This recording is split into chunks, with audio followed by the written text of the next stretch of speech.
Yeah. This is lecture number 90 on primitive communism to slavery in Egypt. It's part of the ABCs of Communism series that accompanies Volume 6. Well, it will accompany Volume 6 when it appears later this summer. And this is the last lecture on the archaeology itself. I'm going to do one more lecture, lecture 91, on the fossil apes and primates that lead up to the Homo australopithecus, and we'll do that one next.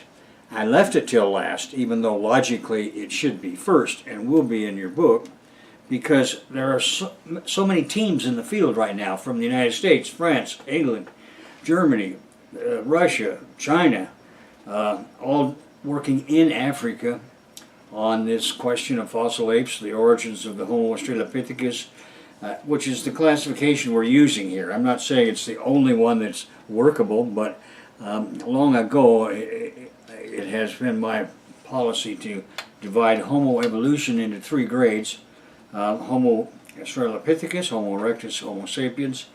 Now, so I will pick that up in the next lecture.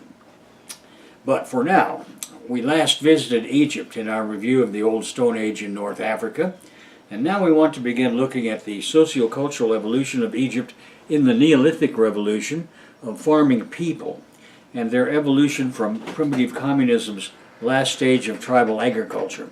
Now, as you know, there is an old worldwide transition from advanced Paleolithic hunting and gathering through the Mesolithic, so we will start there.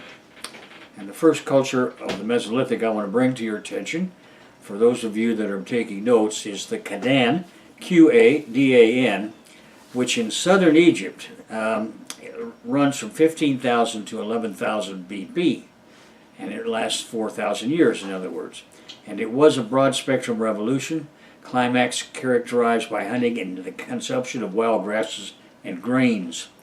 Systematic efforts were made by these Qadan people to water, care for, and harvest local plant life, horticulture in other words. But grains were not planted in order droves, and there is no proof yet of domestication. But these are all the steps that will be taken for the actual agricultural revolution. And before I go any further, if you look at your map of Egypt, you'll notice that from north to south, you have one thing. That's one set of geographical coordinates. And then, if you look at the Nile River, you'll see that it actually flows from south to north. That is, from the Ethiopian highlands all the way through Egypt until it gets to the delta. So, in practice, northern Egypt is called the lower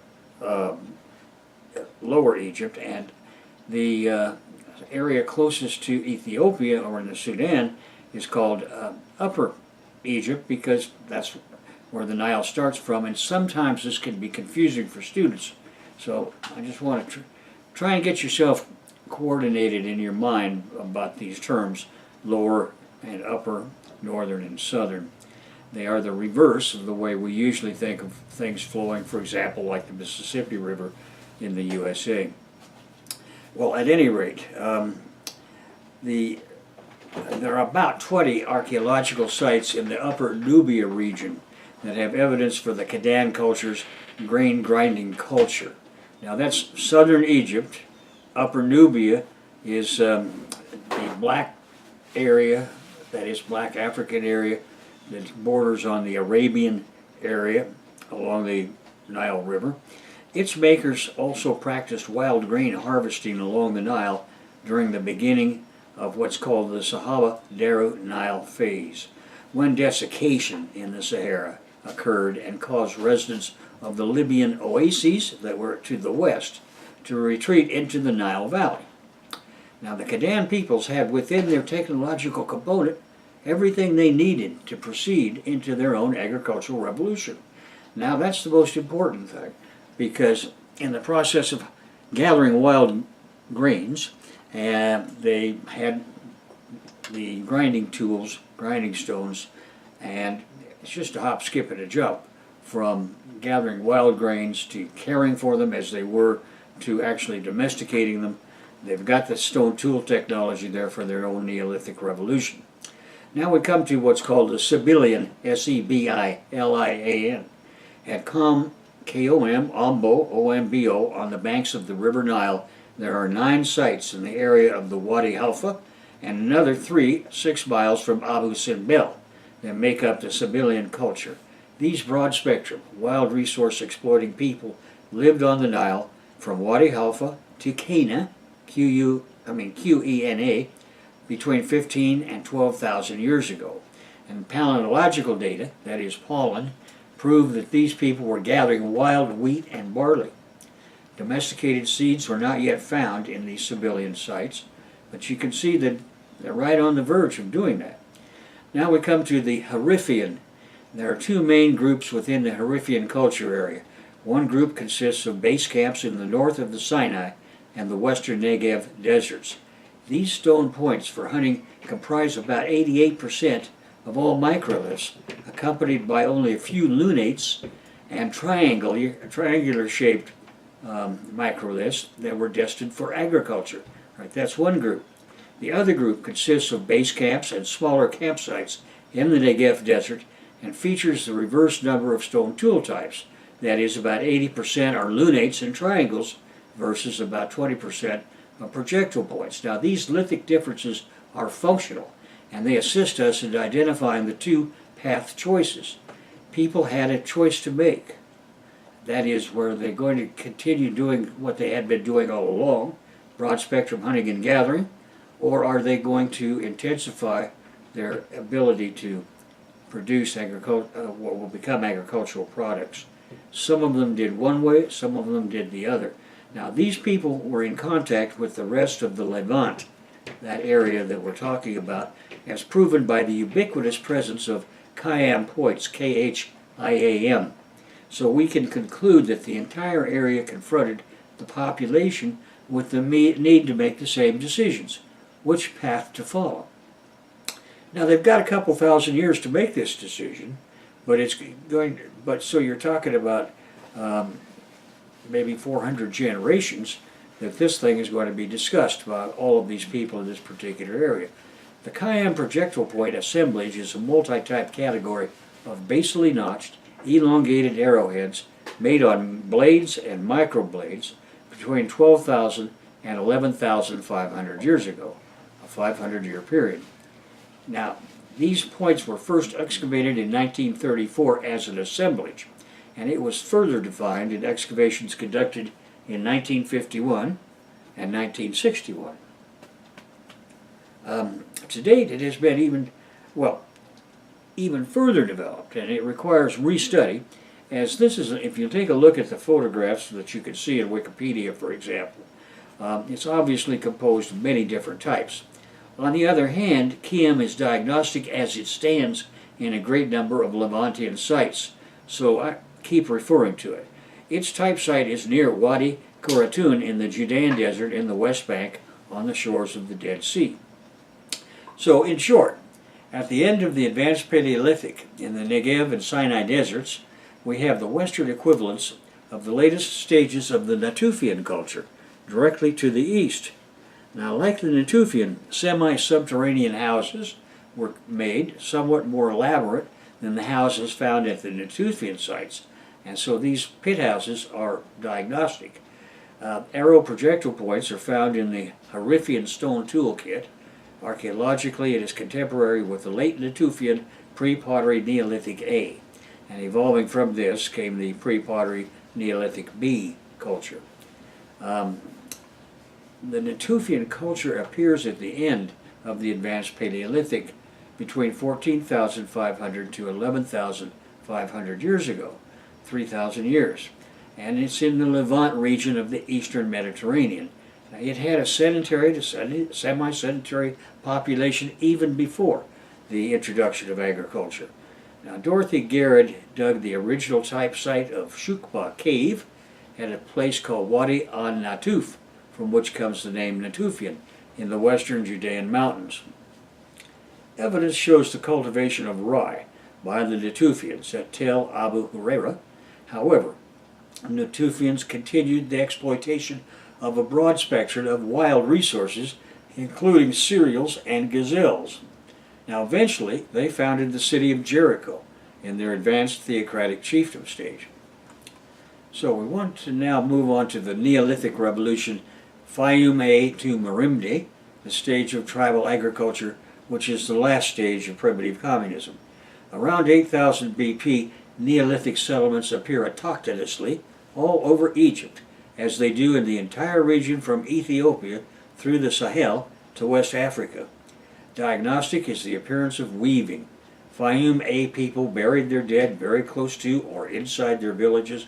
These people emerged from the Harifian Natufian Levant populations, and in turn they gave rise to the archaeological Mady culture from 7000 to 6200 BP.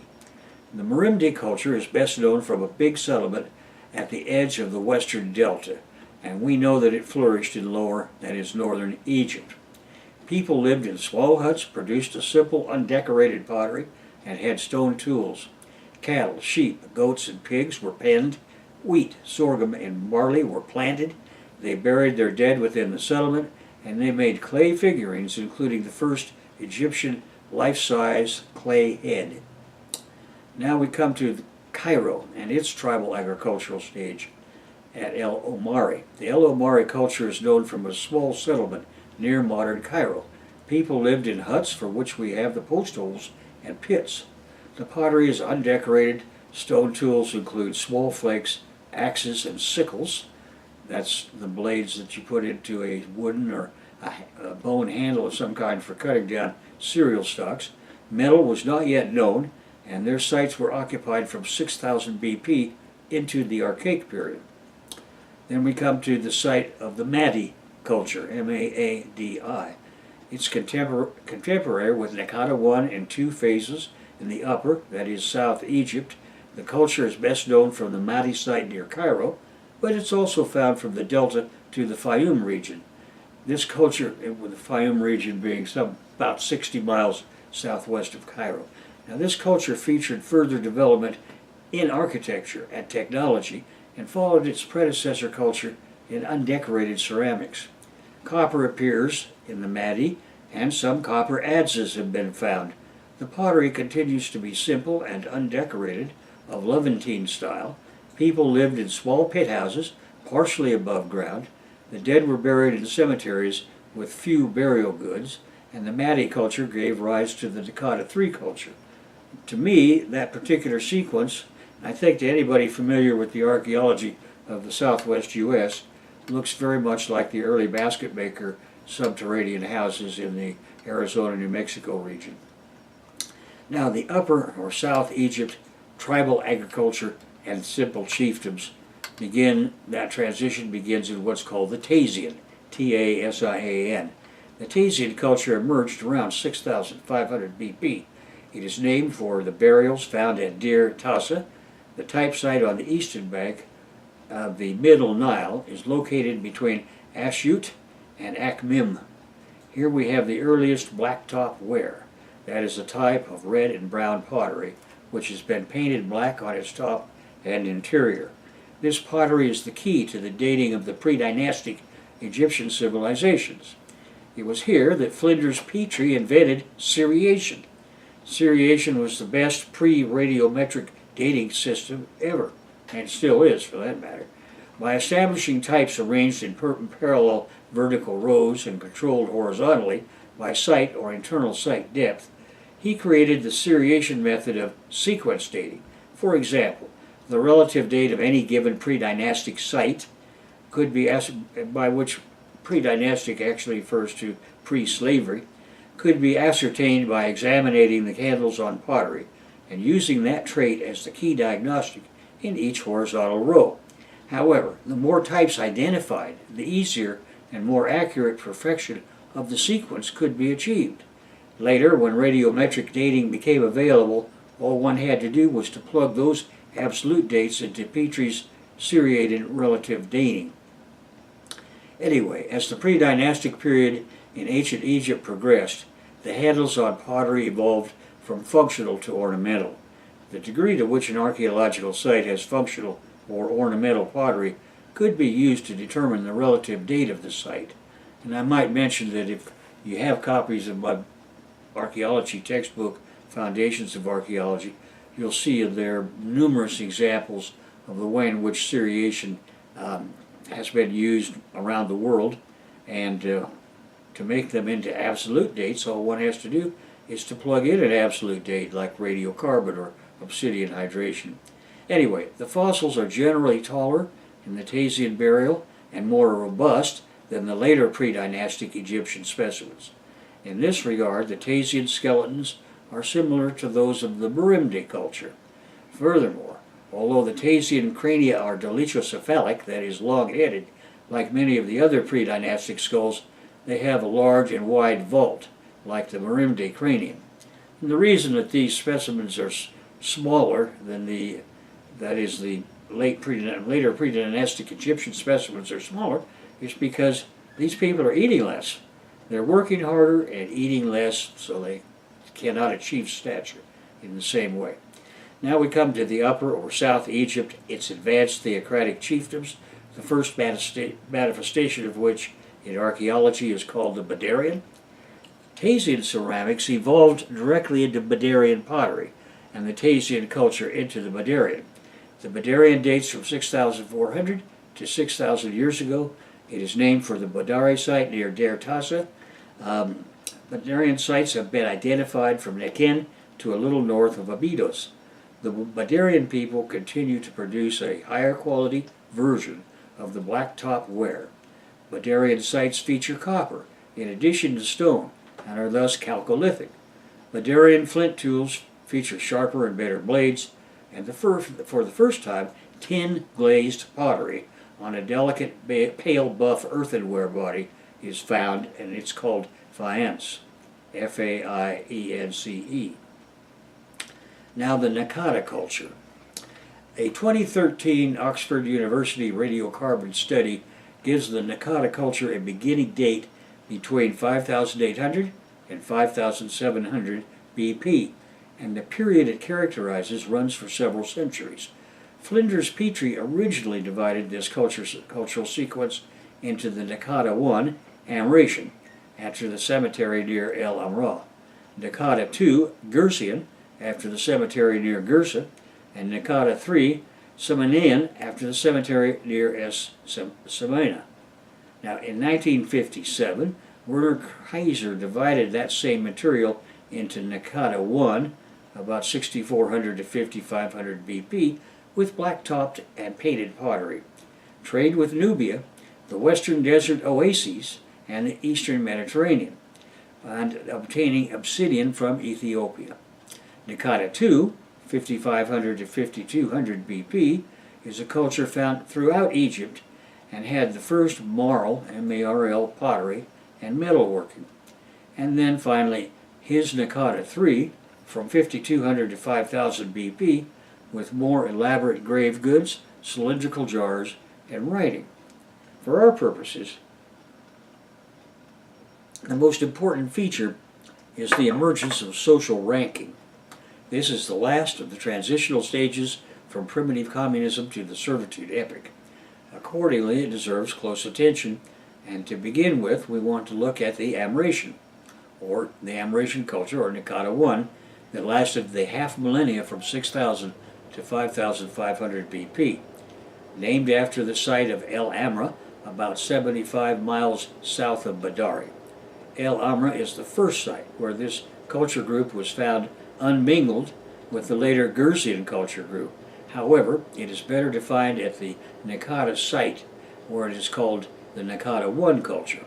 Black-topped ware appears alongside white cross-lined ware.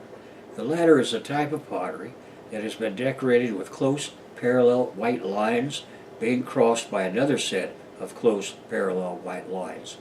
The Amration ATCs, that is, advanced theocratic chiefdoms, were heavily involved in trade between Upper and Lower Egypt. Copper not mined in Egypt was imported from the Sinai and Nubia. Obsidian and gold were imported from Nubia. Trade with the western oases stepped up. Mud brick buildings are first seen in Amration times and become common in the following Gersian period, and oval and animal god decorated cosmetic palettes first appeared in this period. Now, The Gurzian culture, that is Nakata II, runs from 5500 to 5200 BP, 3 centuries. It's named after the site of Gerza. This is Gerzeh.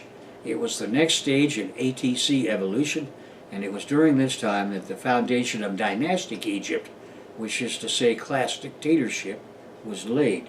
Gurzian culture is an unbroken development out of the Amratian culture, starting in the Delta and moving south through Upper Egypt. In Nubia, indigenous ATCs held sway against the Amratian Gurzian invasion.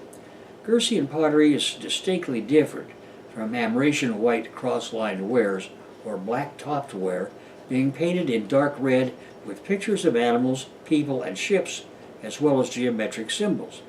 In addition, wavy handles, rare before this period, become more common and more elaborate until they were almost completely ornamental. In these years, there was another decline in rainfall. Intense professionalization of the arts of irrigation agriculture not only made up for the lack of dry farm food supplies along the Nile, it produced the vast majority of foodstuffs. Egyptians adopted a much more sedentary lifestyle, and ATC cities grew as large as 5,000 inhabitants, and ranking became class division. City dwellers stopped building with reeds and began mass-producing mud bricks. Stone tools moved from bifacial construction to ripple-flaked construction. Stone tools for working rock soon featured the addition of copper. Thereafter, copper was used for all kinds of tools, and the first copper weaponry appears. Silver, gold, lapis lazuli, and faience were used ornamentally, and the grinding palace used for eye paint since the Badarian period began to be adorned with relief carvings. The first classic Egyptian-style tombs were built for the new upper classes, and these tombs were modeled after ordinary houses and composed of multiple rooms. Culture contact. Inter-Asian regional trade brought foreign objects and art forms to Egypt. Objects such as the Gebel el-Arak knife handle from Mesopotamia had been found in Egypt. The silver appearing in this period was obtained from Asia Minor. Egyptian objects often mimic Mesopotamian forms. Cylinder seals appear in Egypt and may be autochthonous, as the same property concepts now occur on the Nile, as well as at contemporaneous Uruk, as does recessed paneling architecture. Egyptian reliefs on cosmetic palettes are made in the same style as the contemporary Mesopotamian Uruk culture that we discussed in the last lecture. The ceremonial mace heads, which turn up from the late Gurzian and early Sabanean, are crafted in the Mesopotamian pear-shaped style, as well as the Egyptian native style. The fact that so many Gurzian sites are at the mouths of wadis, which lead to the Red Sea, means some contact was through the Red Sea, and that trade crossed the Sinai. Nevertheless, the Gurzian culture was autochthonous in Egypt. Now, the Nakata III period, from 5200 to 5000 BP, leads directly to the proto-dynastic period when Egypt was unified. That is, one military dictator that emerged. This is when the first hieroglyphs appear, and the first regular use of another important symbol of ancient Egyptian iconography called the Serac appears. That's spelled S-E-R-E-K-H. It takes the form of a rectangular frame containing a niched facade of the palace or walling, and is symbolic of ancient Egyptian architecture. And we have the first true monumental irrigation works, and the first appearance of royal cemeteries. The relatively affluent Mady suburb of Cairo was built over the original Nakata stronghold. In pre-dynastic and early dynastic times, the Egyptian climate was much less arid than it is today. Large regions of Egypt were covered in treed savanna, traversed by herds of grazing ungulates. Foliage and fauna were far more prolific in all environs, and the Nile region supported large populations of waterfowl. Hunting would have been common for Egyptians, and this is also the period when animals were first domesticated. So, in summary, by 7500 BP, small tribes living in the Nile Valley had become simple chiefdoms with firm control of agriculture and animal husbandry. They are now clearly identifiable by their pottery and personal items such as combs, bracelets, and beads. The largest of these was the Badari in Upper, that is southern Egypt, that originated in the Western Desert. It's known for its high-quality ceramic stone tools and its use of copper. The Badari was followed by the Aberration, that is Nakata I, and Gurze, Nakata II cultures, which brought a number of technological improvements. As early as the Nakata I period, pre-dynastic Egyptians imported obsidian from Ethiopia that they needed to make stock-cutting blades. From obsidian flakes, they made a variety of other stone tools. In Nakata II times, there was extensive contact with the Near East, that is the Tigris and Euphrates, particularly on the Cayenne and Byblos coast. These simple chiefdoms became ATCs that lasted for 1,000 years. The Nakata II ATC became a class-divided, state-organized, slave-stage civilization, whose leaders were in complete control of the people and resources of the Nile Valley. Its first capital was Nekhen, Nekhen, that later was moved to Abydos, Abydos. Its leaders in the Nakata III period expanded their control over Egypt northwards along the Nile. They also traded with Nubia to the south, the oases of the Western Desert, and the cultures of the Eastern Mediterranean and Mesopotamia. The Nakata culture manufactured a diverse selection of material goods, reflective of the increasing power and wealth of the elite. These included combs, small statuary, painted pottery, high-quality decorative stone vases, cosmetic palettes, and jewelry made of gold, lapis lazuli, and ivory.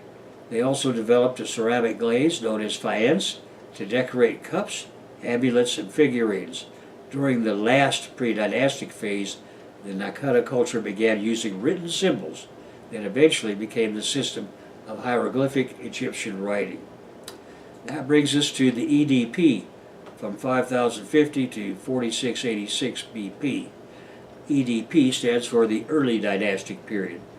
Now the time has come, as it did in our reconstruction of Mesopotamian history, to switch from our before-present dating to the Christian calendrical dating system, and for the same reason. That is, the literature from here on is mainly in Christian dating. The EDP, or Early Dynastic Period, is contemporary to the early Sumerian Akkadian stages of slavery in Mesopotamia and ancient Elam that we discussed in the last lecture. The 3rd century BC Egyptian priest Manetho grouped the long line of pharaohs from General Menes, M-E-N-E-S, to his own time into 30 dynasties, and it is the system we use today. Manetho began his history with a king named Meni, or Menes in Greek, who united the two kingdoms of Upper and Lower Egypt. Menes may have been the pharaoh Narmer, who is depicted wearing royal regalia on the ceremonial Narmer palette in a symbolic act of unification. In any event, the early dynastic period, or EDP, begins about 5,000 years ago, in 3000 BC. The first emperor in the list of dynastic pharaohs solidified control over Lower Egypt, meaning the geographical north of Egypt, that is the lower end of the Nile River, from its headwaters in Ethiopia. His capital city was Memphis. Here, his central bureaucracy directed the labor force of slaves and freemen in the agriculture of the Fertile Delta region. From Memphis, his bureaucracy was also regulated a kalpuli of wealthy men in lucrative foreign trade. These latter were mercantile capitalists assigned the rights and responsibilities of long-distance trade. To the degree that these quasi-governmental trading cliques were inherited from ATC ranks, they had this ethnological origin. To run the nomes, or subdivisions of the Nile that are called nomes, the big boss, or pharaoh, needed a hierarchy. Simultaneously, he had to keep these nome bosses from plotting against him. Their object of making his land theirs in its entirety was an unavoidable structural constant. To structurally counteract this, he had his own constants that were 1. Encouraging their lust for luxury, By arranging loans for their high spending on luxurious lifestyles, he kept them broke and in debt. And two, he kept as much of their assigned workers, when not involved in working for him, as busy as possible in socially, that is, religiously acceptable tasks. Such socially required tasks as building monumental architecture, for example, pyramids. This two-handed approach meant that the money they would need to finance sedition was unavailable to them. This was the real reason for the construction of the Old Kingdom Great Pyramids at Giza. In other words, the increasing power and wealth of the pharaohs during the EDP accelerated their labor dumping in their elaborate mastaba tombs and mortuary cult structures at Abydos. The excuse being the religious celebration of the deified pharaoh after his death. The strong pharaonic institution of deified kingship was within the official ideology legitimized central control over the land, labor, and water resources essential to the survival and growth of the population as a whole. And that brings us to our discussion of the Old Kingdom. There are three periods of stable kingdoms in Egypt called Old, Middle, and New, divided by intermediate periods. Now we're going to see what that really means in terms of class struggle. The Old Kingdom lasts from 2686 to 2181 BC. Major Old Kingdom advances were in architecture, art, and technology, increased agricultural productivity, and a large population fueled these advances. The techno-architectural achievements were not just feasible, but made mandatory to make labor drains on the nome boss hierarchy by the dictator's central administration. Some of ancient Egypt's most famous achievements, such as the Giza pyramids and the Great Sphinx, were constructed in the Old Kingdom. Under central direction, officials collected taxes, coordinated irrigation projects to improve crop yield, drafted peasants to work on construction projects, using the state apparatus, that is the police and army, as enforcement. With the rising importance of central administration in Egypt, a new class of educated scribes and officials were granted estates by the pharaoh in payment for their services. Pharaohs also made land grants to mortuary cults to build local temples, further engaging the labor force in non-productive activity. Nevertheless, the wealth of the nome bosses increased over 5 centuries, and they used it to challenge the power of the pharaohs. In 2181 BC, the Old Kingdom regime collapsed into civil war. And that brings us to the first intermediate period, 2181 to 1991 BC. After Egypt's central government collapsed at the end of the Old Kingdom, the administration could no longer support or stabilize the country's economy. Regional governors could not rely on the king for help in times of crisis, and the ensuing food shortages and political disputes escalated into famines and small-scale civil wars. Yet, despite difficult problems, local leaders, owing no tribute to the pharaoh, used their newfound independence to establish a thriving culture in the provinces. Once in control of their own resources, the nome bosses got richer, as demonstrated by their fancier burials. They employed the class of artisans formerly restricted to the royalty of the Old Kingdom. The new class of scribes, accountants, and tax collectors began to share in the largesse of the Egyptian slave stage. Inevitably, however, the nome bosses began fighting each other for territory, slaves, and its concomitant political power. By 2160 BC, rulers in Heracleopolis controlled Lower Egypt in the north, while a rival clique based in Thebes, the Intef family, took control of Upper Egypt in the south.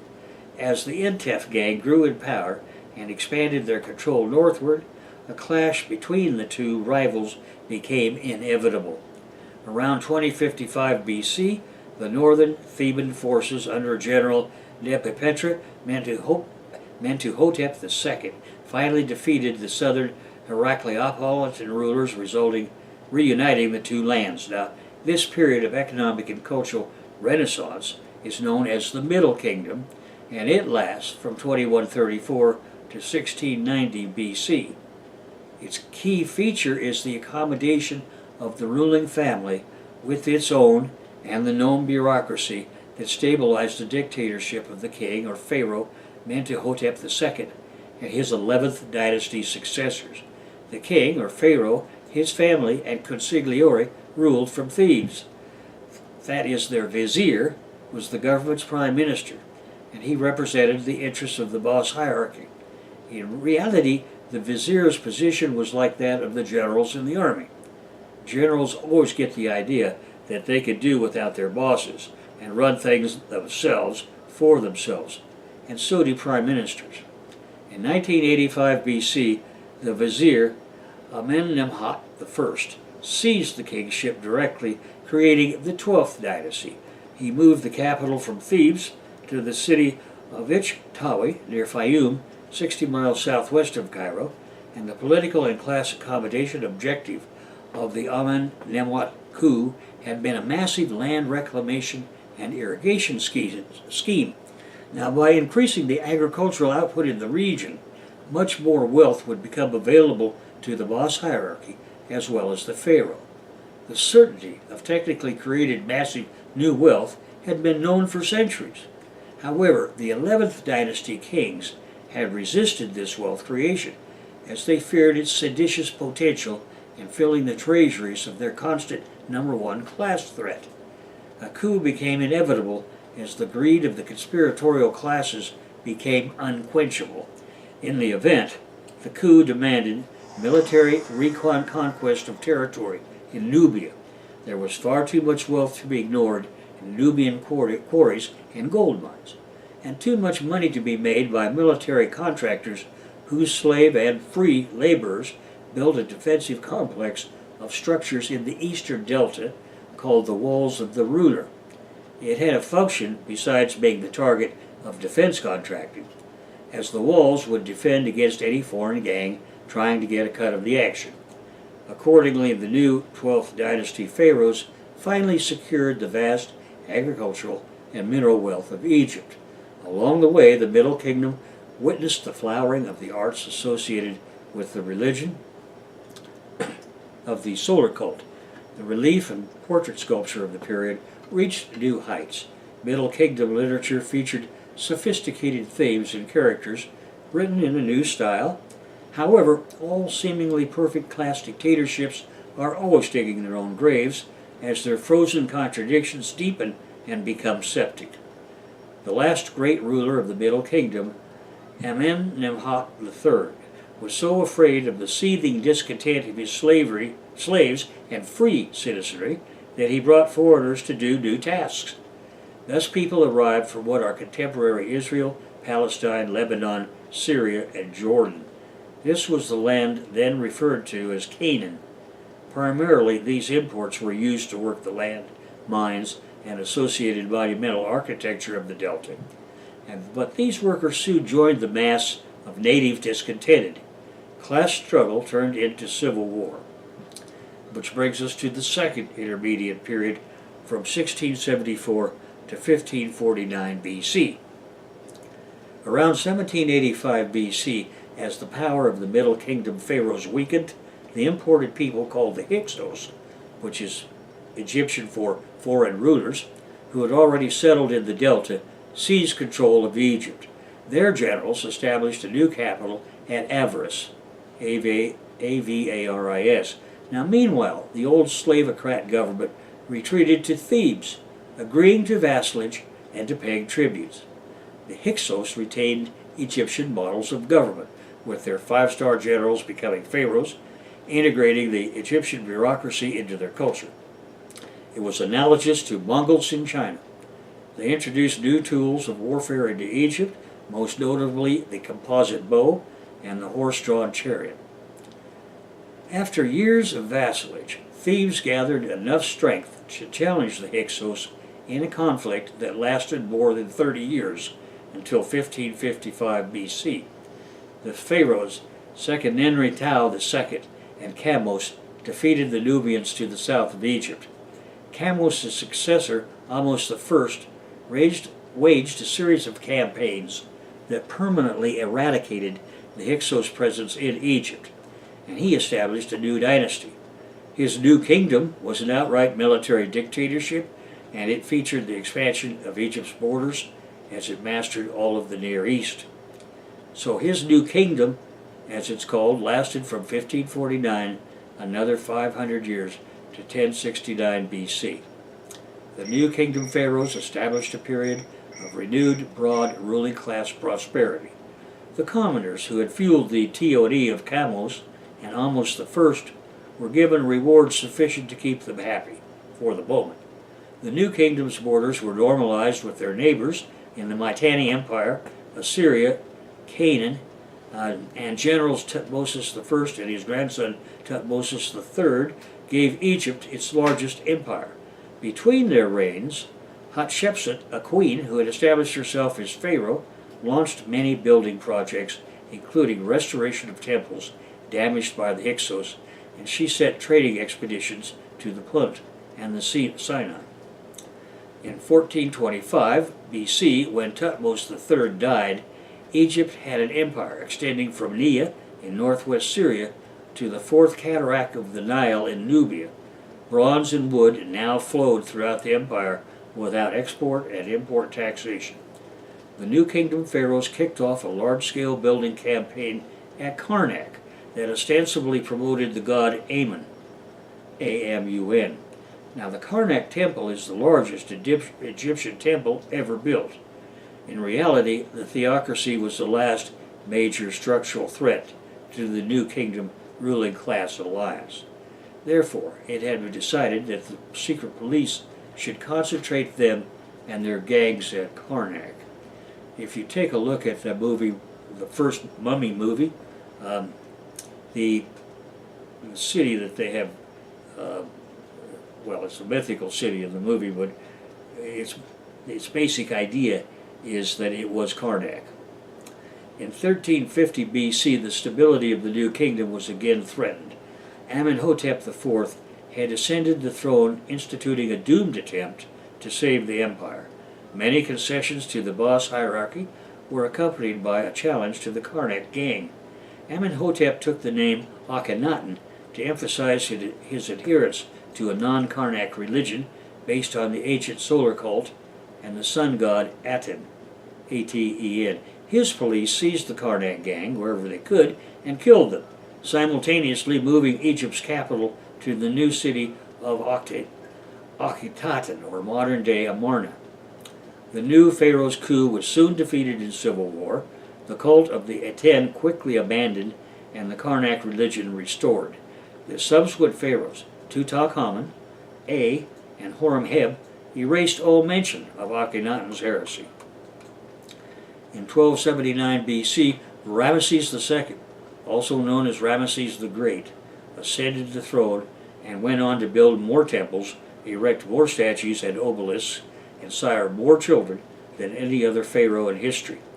A bold military leader, Ramesses II led his army against the Hittites in the Battle of Kadesh in modern Syria after fighting to a stalemate, and finally agreed to the recorded peace treaty around 1258 BC.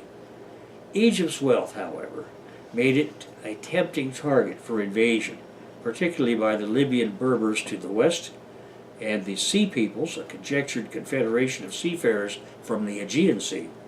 Initially, the military was able to repel these invasions, but Egypt eventually lost control of its remaining territories in southern Canaan, much of it falling to the Assyrians. The effect of external threats were exacerbated by internal problems such as corruption, tomb robbery, civil unrest, class war, and so forth. After regaining their power, the high priests at the Temple of Ammon in Thebes accumulated vast tracts of land and wealth, and their expanded power splintered the country during the Third Intermediate Period.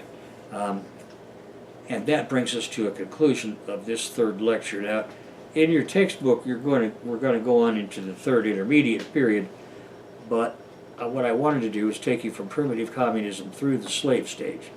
From here on out, in Egypt as in Mesopotamia, what you have is a constant struggle between slavery and feudalists, that is, people that want to give the masses a little bit more freedom and than being outright slaves. I'm going to pick this story up again in Volume 7 on communism in Europe, which I'm going to be able to get to next, apparently. And so that brings us to a conclusion of this morning's lecture.